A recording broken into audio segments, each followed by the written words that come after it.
आज हम लोग पढ़ेंगे किरचॉफ्स लॉ से रिलेटेड और इससे रिलेटेड कुछ न्यूमेरिकल भी हम बताएंगे। ठीक है, देखो कॉम्प्लिकेटेड सर्किट्स जो होते हैं जिसमें सिंपली हमें रेजिस्टेंस सीरीज आर्डर में ऐड है या पैरेलल आर्डर में ऐड है नहीं मिलता है, ऐसे सर्किट को सॉल्व करने के लिए किरचॉफ्स ने क्या किया, दो लॉज दिया है। ठीक है, किरचॉफ्स ने कितने लॉ दिए, दो लॉ दिए हैं। किरचॉफ्स के फर्स्ट लॉ को हम जंक्शन लॉ भी कहते हैं, जंक्शन रूल भी कहते हैं। ठीक है, तो किरचॉफ्स का फर्स्ट लॉ या कह लो जंक्शन रूल कह लें,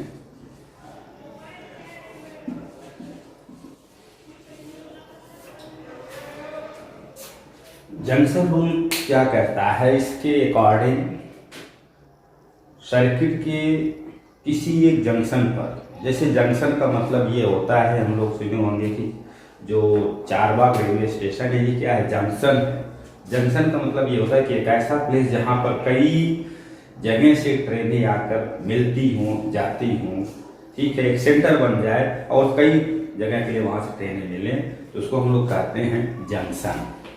ठीक है, तो वैसे ही अगर कोई सर्किट है और उसमें किसी एक पॉइंट पर कई तरफ से करंट आ रही हैं, कई तरफ के लिए करंट जा रही हैं, तो उसको हम कहेंगे जंक्शन। जंक्शन रूल के अकॉर्डिंग से सपोज कर लो ये हमारे पास किसी सर्किट का एक पॉइंट है जिस पर ये करंट ऐसे ऐसे ऐसे आ रही है और यहाँ से ऐसे ऐसे करंट जा रही है। चलो आने वाली करंट I1 है, I2 है और I3 है, और जो करंट जा रही है वो हमने सपोज कर लिया I4 है और I5 है।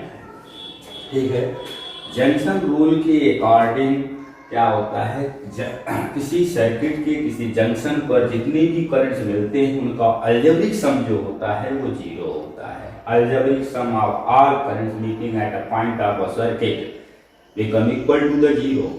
अब अलजेब्रिक सम का मतलब यहाँ पर हो गया कि यहाँ पर हमें कुछ साइन कन्वेंशन लेना पड़ेगा। ठीक है, साइन कन्वेंशन के अकॉर्डिंग जो करंट जंक्शन की तरफ आ रही है, जैसे जंक्शन हो गया जंक्शन की तरफ आ रही है उसको हम लोग पॉजिटिव लेते हैं, और जो करंट जंक्शन से अवे जा रही है उसको हम लोग निगेटिव लेते हैं। तो जब हम ये रूल अप्लाई करेंगे तो क्या हो जाएगा, I1 plus I2 plus I3। देखो ये तीनों करंट जंक्शन की तरफ आ रही हैं, और यहाँ से ये क्या हो जाएगा I4 माइनस I5 क्योंकि अवे जा रहे हैं, और यहाँ पे ही कहा गया कि अलजेब्रिक सम का जो होता है वो जीरो होता है। तब हम इसको ऐसे भी लिख सकते हैं I1 plus I2 plus I3 is equal to I4 plus I5। यहाँ से एक चीज और भी निकल गया कि sum of currents coming toward the junction become equal to the sum of current going outward to the junction. ठीक है, मतलब जो करंट जंक्शन की तरफ आ रही है उनका सम, जो करंट जंक्शन से जा रहे हैं उनका सम, ये दोनों इक्वल होते हैं। तो क्लियर सी बात है कि जितने करंट इधर इधर से आएंगे कहीं न कहीं से निकलेगा ही, क्योंकि चार्ज जब फ्लो करता है तो कंटिन्यू फ्लो करता है। ठीक है, तो ये चीज हो गया।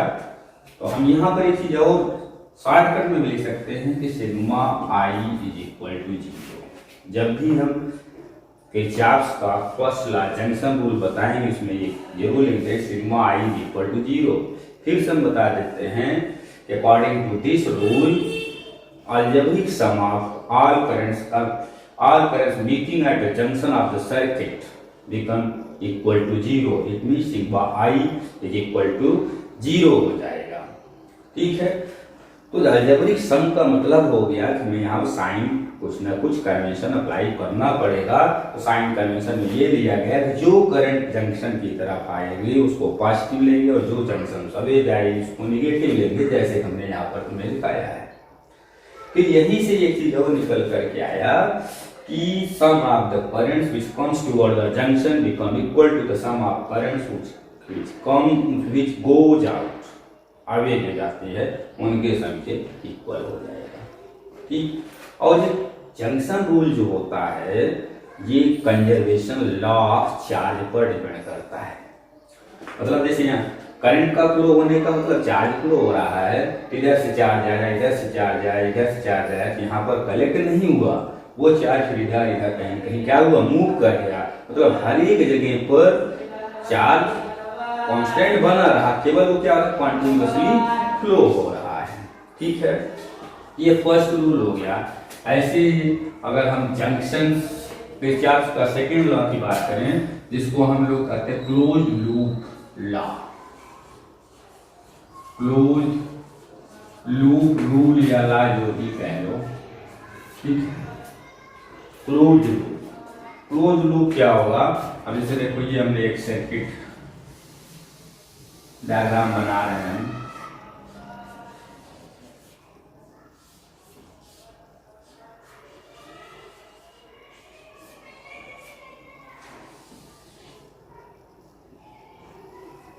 यहाँ पर क्लोज लूप का मतलब ये हो गया, जैसे ये ए बी सी डी, ये क्लोज लूप हो गया, या फिर सी डी ई एफ, ये भी ये क्लोज लूप हो गया, ए बी सी एफ ई ए, ये भी क्या है, क्लोज लूप हो गया। मतलब इस सर्किट में अगर हम देखें तो they are be 3 close loop, और कोई क्लोज लूप लेकर के हम किरचॉफ का ये क्लोज लूप रूल अप्लाई कर सकते हैं। ठीक है, क्लोज लूप क्या कहता है, according to the second law, you can say close loop law के अकॉर्डिंग क्या होता है कि algebraic sum of product of current and the resistance of each branch of a close loop become equal to the algebraic sum of EMF of the cells connected in that closed loop। ठीक है, या फिर हम लोग short में ऐसा भी कर देते हैं कि algebraic sum of change of electric potential in a closed loop become equal to the zero। But apply करने के तरीके से हमने जो पहले बताया वो ज़्यादा बेटर है। जैसे सपोज कर लो ये हमारे पास क्लोज लूप है, यहाँ से करंट I1 फ्लो होगा, यहाँ से भी करंट I2 फ्लो होगा, और सपोज कर लो दोनों करंट आकर के ऐसे मिलते हैं और यहाँ पर करंट I3 फ्लो होता है। इसमें I3 आएगा, इसमें I3 आएगा, इसमें I3 आएगा, फिर जब यहाँ पर आएगा क्योंकि इसमें तो I1 ही फ्लो हो रहा है ना, ये तो I1 होगा और इधर आकर के बढ़ जाएगा और ये हमारा क्या हो जाएगा, I2 हो जाएगा।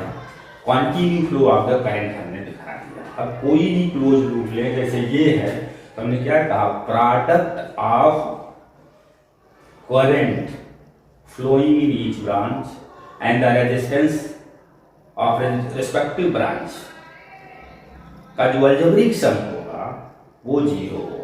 अब जैसे यहीं पर चलें, पहले ये रेजिस्टेंस R1 है, ये रेजिस्टेंस R2 है, और इसका EMF E1 है, इसका E2 है, इसका R3 है, हमने ये कंसीडर कर लिया। तो हम क्लोज लूप ले लें, in close loop A B C D। तो क्या कहा था हमने, अब ये देखना है करंट के डायरेक्शन में। हम ये देखो करंट इधर फ्लो हो रहा है, तो हम क्या करें, I1 R1 ले लें, फिर इधर आए, इसमें कोई रेजिस्टेंस है नहीं, पर इसमें I3 है, ये I3 R1 प्लस क्या हो जाएगा, I1 R2। ठीक है, अब और कोई रेजिस्टेंस तो यहाँ पर है नहीं, इनका हम अलजेब्रिक कर दिए। ठीक है, और ये जो है इक्वल टू हो जाएगा algebraic sum of the EMF of e cell connected in this loop. और इसमें देखा जाए कि एक ही सेल है। ठीक है, तो जब एक ही सेल है तो इस सेल के अंदर जो करंट फ्लो होता है वो देखिए, उसके अकॉर्डिंग पॉजिटिव रखेंगे, क्योंकि जिधर करंट फ्लो होता है वो एलिमेंट क्या करेंगे, पॉजिटिव लेंगे। ठीक है, तो यहाँ पर करंट सेल के अंदर जो होगा वो नेगेटिव प्लेट से पॉजिटिव प्लेट तरफ फ्लो होता है, मतलब ये भी हम क्या करेंगे, इधर पॉजिटिव ले लेंगे। तो हमने यही कहा था कि algebraic sum of product of current flowing in each branch and respective resistance of the branch of a closed loop become equal to the algebraic sum of EMF of the cells connected in that loops। ठीक है, अगर इसको short में इस statement को लिखना चाहें तो sigma I R is equal to sigma E होता है। ठीक, और इसको कैसे सॉल्व करेंगे हमने बताया, I three R one plus I one R two plus is equal to E one. ऐसे अगर हम ये सेकेंड लूप ले लें, in close loop C D E F अगर लें, in close loop C D E F ले लें तो ये क्या होगा, इसमें अगर वो सी से डी की तरफ चल रहे हैं पर इधर ही फ्लो हो रहा है, हम ये I1 ले लें, R2 ले लें। ठीक, अब इधर और कोई रेजिस्टेंस है नहीं, इस साइड में आ जाएं। ठीक है, अब यहाँ देखो वहाँ ऐसे है इस तरीके से, बट करंट जो है हमारे आने का अपोजिट डायरेक्शन में है, इसको हम क्या लेंगे, माइनस I2 R3 ले लेंगे। फिर जहाँ से चले थे वहाँ पहुँच गए, इज इक्वल टू सेल के EMF की बारी आई जिसमें दो सेल लगी हुई हैं। इस सेल को देखें, इसमें करंट जिधर से हमारे हैं कि इधर ही फ्लो हो रहा, मतलब E1 हम लोग पॉजिटिव लेंगे। ठीक है, अब फिर जब इधर आएंगे तो हम पहले कहाँ पहुँच रहे हैं, यहाँ पर, तो मतलब E2 हमारा क्या हो जाएगा, नेगेटिव हो जाएगा, क्योंकि करंट के अपोजिट में जा रहे हैं। ठीक, ऐसे ही अगर हम क्लोज लूप ले लें, in close loop A B F E कर लो, ए बी एफ ई कर, मतलब ये वाला हम ए से बी में चलेंगे, क्या हो जाएगा, I1 R1। फिर इधर कुछ है नहीं, अब इधर हमें नहीं जाना है, अब इधर आएंगे तो क्या हो जाएगा, I2 R3। ठीक, फिर यहाँ से ऐसे होते ए पर पहुँच गए, करंट के लिए हो गया। अब इस क्लोज लूप में देखें तो केवल एक सेल है और वो भी जिधर से हमारे उधर ही जो है सेल के अंदर ही करंट फ्लो होगा, इसलिए इसको हम लोग क्या करेंगे, पॉजिटिव ले लेंगे। तो इस तरीके से इक्वेशन बनाते हैं और फिर इन इक्वेशनों को सॉल्व करके जितने भी अननोन वैल्यूज होते हैं उसको हम फाइंड कर लेते हैं। ठीक है, ये तो according to the closed loop law के हो गया। ठीक है, इसको हम और इजीली अगर सॉल्व करना चाहें तो दिमाग में हमें ये रखना है कि जहाँ से चले वहीं पर पहुँचना है। ठीक है, और अगर जिधर चल रहे हैं करंट उधर जा रही है उसको पॉजिटिव लेंगे और आगे बढ़ेंगे। अगर पॉजिटिव का पॉजिटिव, अगर सेल का पॉजिटिव प्लेट आता है तो उसको पॉजिटिव लेंगे, कंटिन्यूसली लिखते जाएंगे। और अगर निगेटिव प्लेट आता है सेल का तो उसको निगेटिव प्लेट लेंगे और फाइनली हम इक्वल 0 कर देंगे। कहने मतलब जैसे हम इसको न्यूमेरिकल आसानी से सॉल्व हो, फिर से हम इसी चीज को बता रहे हैं। In closed loop A B C D, ठीक है, हम सपोज करो ए से चल रहे हैं तो करंट भी इधर ही आ रहा है, सेम डायरेक्शन में है, तो हो जाएगा I3 R1। अब इधर से ऐसे आ रहे हैं, इसमें कौन सा करंट फ्लो रहा है, I1, जिधर हम चल रहे हैं उधर ही करंट है, तो क्या हो जाएगा प्लस I1 R2। फिर इधर आ रहे हैं, सेल का नेगेटिव प्लेट मिल गया, फिर हम EMF का नेगेटिव रखते हैं, फिर इधर से ले कहीं कुछ नहीं है, ए पर पहुंच गए, इज इक्वल टू 0 हो गया।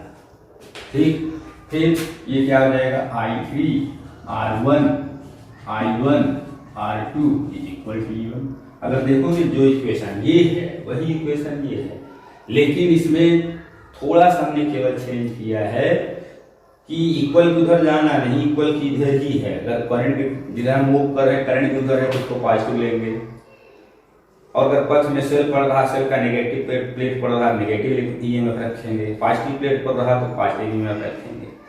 फाइनली इलेक्ट्रोमोटिव फोर्स EMF को 0 को उधर रख देंगे, जो भी पॉजिटिव होना होगा नेगेटिव होना होगा अपने आप हो जाएगा। सेम चीज तो बन गया, बट प्रॉब्लम सॉल्व करने के लिए ये ज़्यादा इजी लगता है। सॉल्व तो हम दोनों तरीके से कर सकते हैं। जनरली अगर हम इस सेल में इसमें क्लोज लूप लें, इन क्लोज लूप DCFE। देखो मैं जानबूझ पर डायरेक्शन चेंज कर दिया। अब D से C की तरफ जब चलेंगे तो सबसे पहले हमें EMF E1 का पॉजिटिव प्लेट मिल रहा है, इसलिए पॉजिटिव ले लिए। इधर आ रहे हैं तो करंट इधर आ रहा है, मतलब अपोजिट हो गया, तो क्या हो जाएगा -I1R2 हो जाएगा।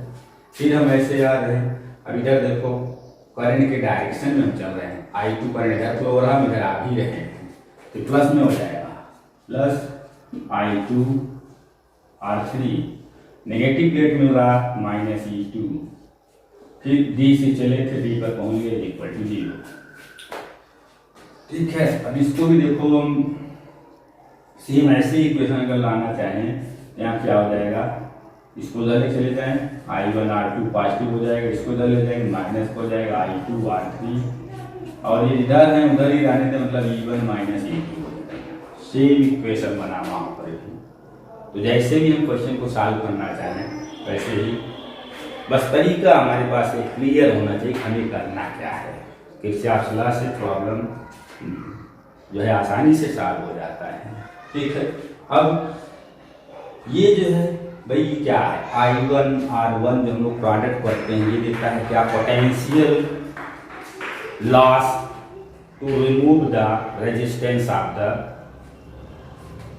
कंडक्टर जो इसमें अप्लाई किए हैं। E क्या है, energy given by the cell for flowing the 1 coulomb charge. ठीक है, तो क्लियर सी बात है कि जितनी एनर्जी 1 कूलम के चार्ज को फ्लो होने के लिए चलेगा, वो एनर्जी कहीं न कहीं स्पेंड होगी। वही चीज़ यहाँ पर भी दिखाया जा रहा है कि एनर्जी गिवन जो है वो किसी न किसी फॉर्म में स्पेंड हुआ, फाइनली कहीं कहीं क्या हुआ होगा, दूसरे फॉर्म में चेंज हो गया होगा। तो कह सकते हैं कि जो second law of the Kirchhoff है वो कंजर्वेशन लॉ ऑफ एनर्जी पर बेस्ड है। ठीक है, इसमें फर्स्ट लॉ में कंजर्वेशन लॉ ऑफ चार्ज, और सेकेंड में जो होता है conservation law of the energy होता है, ये हमें जानना है। Okay, thank you. अब आगे हम दोनों को बताएंगे Wheatstone bridge next class में।